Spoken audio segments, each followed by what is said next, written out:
আসসালামু আলাইকুম ওরহমতুল্লাহি ওবরাকাতুহ। প্রিয় দেশবাসী, যেখানে তাকাই, যেখানে দেখি, যেখানে শুনি, যেখানে ঢুকি, বারবার একটা নাম সবার চোখের সামনে, সবার কানে ভাসতেছে, রামিসা রামিসা রামিসা। এই ছোট্ট বাচ্চাটার কি অপরাধ ছিল আমি জানি না। সে তো এখনো ঠিক মতো বুঝে উঠতে পারেনি এই পৃথিবীটা কেমন, পৃথিবীর মানুষগুলো কেমন। তার আগে এমন এক মর্মান্তিক ঘটনা ঘটেছে, যেটা মানুষকে কাঁদিয়েছে, যেটা এই জাতিকে কাঁদিয়েছে। আমি একজন সংসদ সদস্য, বর্তমান সরকারের একটা পার্ট ধরে নেন। এটা আমার জন্য লজ্জাজনক।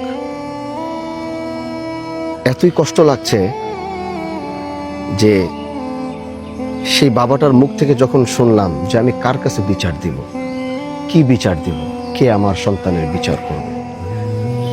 আমি লম্বা কথা বলার জন্য আর লম্বা ভিডিও করার জন্য আসিনি। আমি জনাব তারেক রহমান প্রাইম মিনিস্টারকে একটি কথাই শুধু অনুরোধ করতে চাই। আমরা জানি আপনার বাবা কেমন ছিল, আমরা জানি আপনার মা কেমন ছিল। সেই রক্ত আপনার ভিতরে আছে, এটা গোটা বাংলাদেশের মানুষ স্বীকার করে। আপনি পারবেন। আপনি বাংলাদেশে একটা নজির স্থাপন করে দেখান।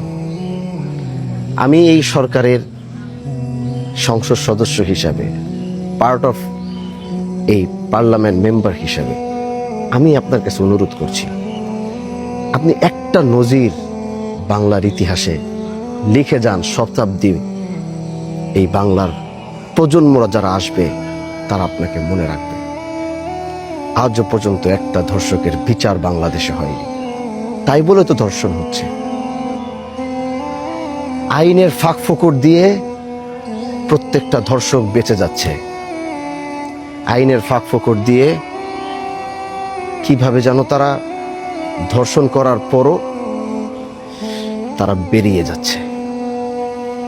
রামিসার হত্যাকারী তো প্রমাণিত, সে স্বীকারোক্তি দিয়েছে।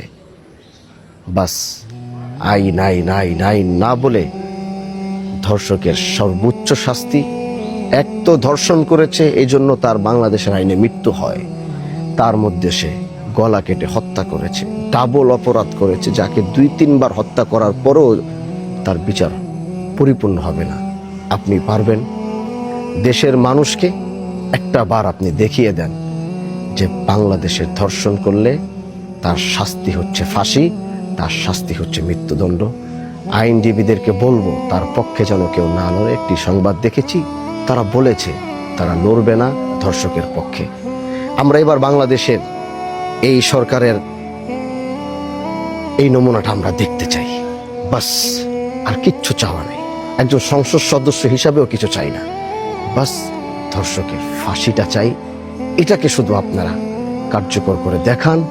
বাংলাদেশের মানুষ তৃপ্তি পাবে, এই দেশ খুশি হবে। রামিসার মতো ছোট্ট বাচ্চাটা হয়তো কবরে শান্তি পাবে। আসসালামু আলাইকুম ওয়া রাহমাতুল্লাহি ওয়া বারাকাতুহু।